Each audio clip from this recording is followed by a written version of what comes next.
what is actually going on inside us when we get traumatized? And this is what gets interesting to me, because I'm beginning to more and more understand trauma as a breakdown in communication.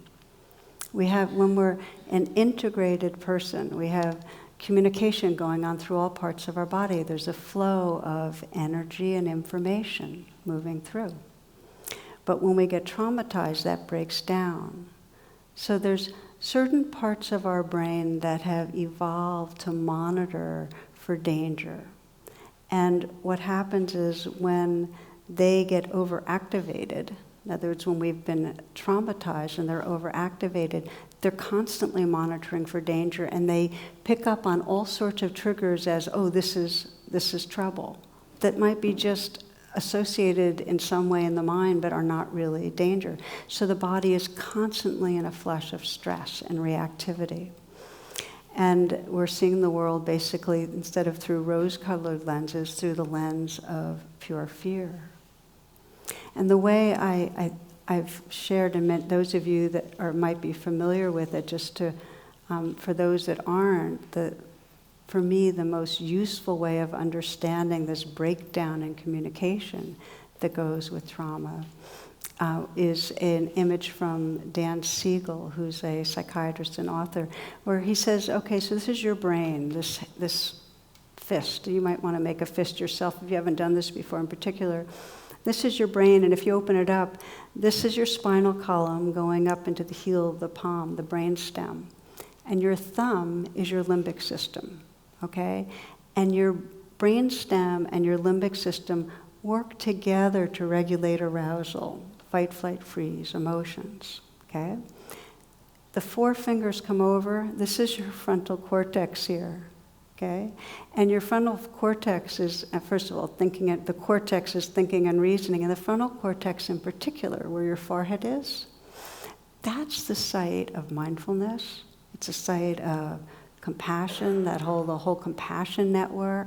It's a site of morality. It gives you kind of moral direction, perspective. Now, when the brain is integrated, this frontal cortex down-regulates. What that means is you might get a message saying, danger, danger, coming up. The frontal cortex will say, no, it's kind of seems like that thing that happened in the past, but now is now, and you're okay.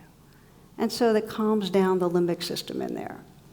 Now, what happens when you're not integrated and in good communication?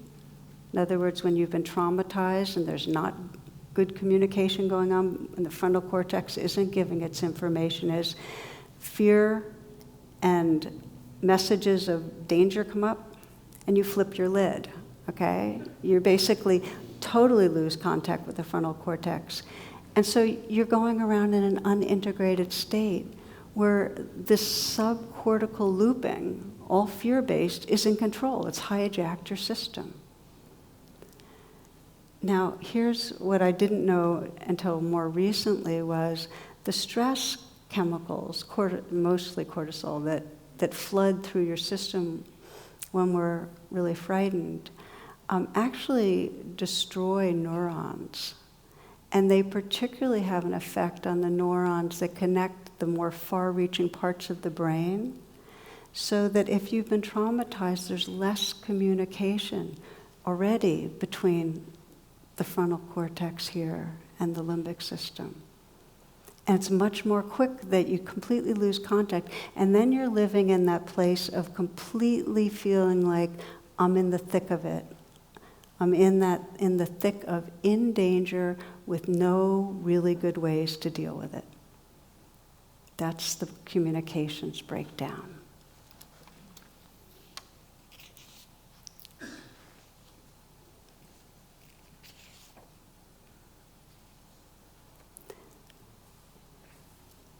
If you think of the opposite, when communications are flowing, in a way, the state of enlightenment is a state of full integration, where everything, all the circuits are connected and you're able to really light up, right?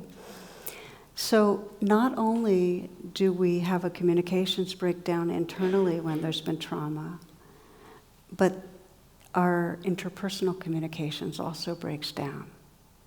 Why is that? this frontal cortex that down-regulates emotions also is what allows us to pick up really important information from each other, to be able to have empathy, to be able to sense what's going on for another person. And when there's not good communications internally, we can't tell whether another person means well for us or another person's a threat. And we're much more at the mercy of that negativity bias that's perceiving threat and feels unsafe and can't trust. Does this make sense? Is this connecting for you? Okay. Because I feel like revisiting it really helps. Now, just to say, everything that has been disconnected can be reconnected. I'm going to move on to the whole rest of the talk will be how we reconnect.